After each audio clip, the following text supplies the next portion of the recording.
Oh, Ay, ayan pala. Meron naman tayong magtatanong. Yes. Ating isang kapatid, kaibigan ng ating si Dayan. Dayan Simbulan. Sibulan. Brad Pierce, may nasusulat po ba nung wala pang kuryente o walang ilaw?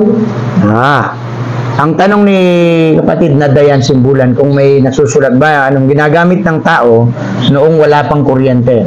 Babasahin ng ating kapatid na Goals Canlas sa anak Fred Aguilar 17:21.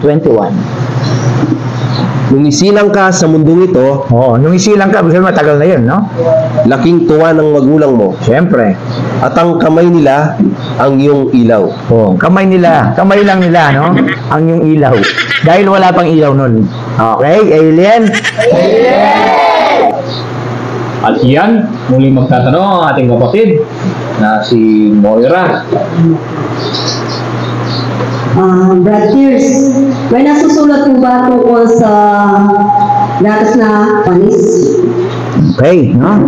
Ang tanong niya, bale, naintindihan ko, kapatid na Goals, kung may nasusulat ba sa gatas na napapanis, no?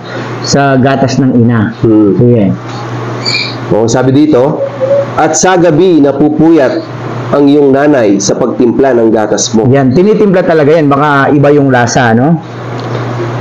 Yan, napupuyat siya. Actually, sa pagtimpla niya, kasama niya ang tatay. No? Tinitikman ni tatay kung panis o hindi. So, napupuyat sila. No?